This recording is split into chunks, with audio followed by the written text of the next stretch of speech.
Stop looking at bankruptcy as the end. It's kind of where the new beginning starts. Yes, your credit rating's shot. Yes, people think you're an idiot or people are pissed off with you.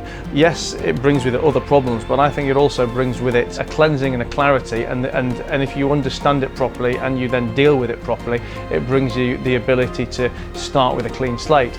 So the first business I worked in was actually a family business. It was a business my father had just gotten involved with as a silent investor, and it was a corporate clothing company. I mean, couldn't be any different to anything I would have imagined, but they made uniforms and career wear for security guards, bus drivers, nurses, that kind of thing. You know, I was struggling at the time to convince my dad to get in with it any more than the passively he was already involved, and I used to come home every night after work, you know, banging my hands on the dinner table saying, this is ridiculous, you know, this business is robbing you, it's, you know, it's a shit show, you know, you've got to come in and do something, or if you're not going to do it, you've got to let me do it. He turned around one night and said, you can't fuck it up anymore than it's already been fucked up. We went into this business the next day and fired everybody. Over the kind of 3 years of me running it, we went from a £300,000 loss to about a 30 grand profit. Now, the numbers themselves aren't overly exciting, but you know, for me it was the principle that at 18 years old I'd been very much chucked in at the deep end and suffered and had to deal with every possible problem a business owner could ever ask for during his career. I had them all at once. And at that time, I used to spend a lot of my free time in strip clubs, and I think the fact that I wanted to work in bars and clubs, and that I spent so much free time in strip clubs, deemed me fully knowledgeable enough to go and open my own strip club, and that's what I did. I guess we rode that wave of the industry becoming more respectable, whilst whilst having an honest and sensibly run business ourselves, and over the next 4 years, ultimately became the biggest strip club operators in the UK. We were effectively always running to the wire, you know, if not running on negative cash flow until we opened another venue.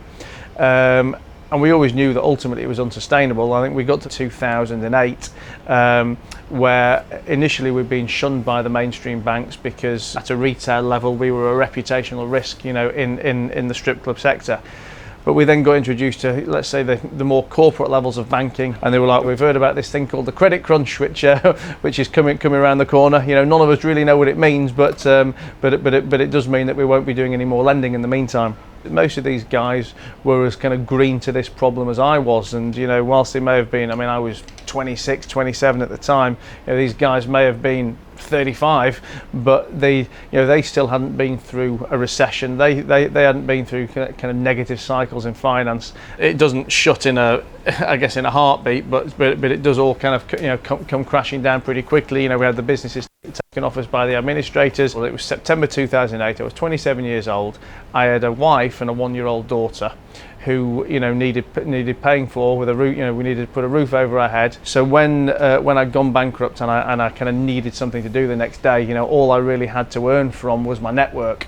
You know, both network of potential customers and network of lenders and people I've met over the years. If you ask me today, 20 years on, you know, what my particular skills are, you know, I think, you know, they're very much based around my networking, my relationships with people, and my ability to raise money. I'll always say, if I look back at my last 5 or 6 or 7 years, every big tipping point of the next level of success for me has always been down to a relationship with somebody or a partnership with somebody that, you know, that has done something for me. So my kind of initial day one business was really arranging finance for people. You know, I just needed to do something to pay the mortgage, to put some food on the table. That's what I started doing, and I'd done this because I'd spent so long being a borrower that I deemed that qualified me to be a lender. And even before I was lending myself, you know, a lot of my business peers were coming to me saying, "Oh, do you know who I could raise some money for this from, or do you know who I could raise some money for that from?" Because I guess what I learned then is that no matter how experienced people are in business, raising money is a skill set in itself. You know, and I'd meet many successful business people who were successful in business, who were wealthy personally, but when it comes to actually raising money or knowing lenders, etc., you know, they didn't know where to start.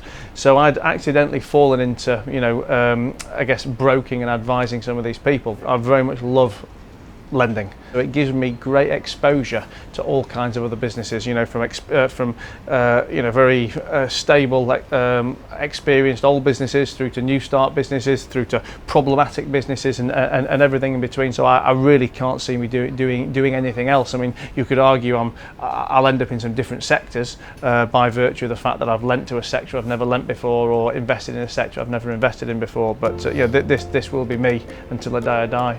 At the time, everybody around me told me that was my life and career over. Once you've gone bankrupt, you'll never recover, you'll never get credit ever again, you've lost your respectability, you've lost your credibility. Stop looking at bankruptcy as the end. It's kind of where the new beginning starts. Yes, it brings with it other problems, but I think it also brings with it a cleansing and a clarity, and if you understand it properly and you then deal with it properly, it brings you the ability to start with a clean slate.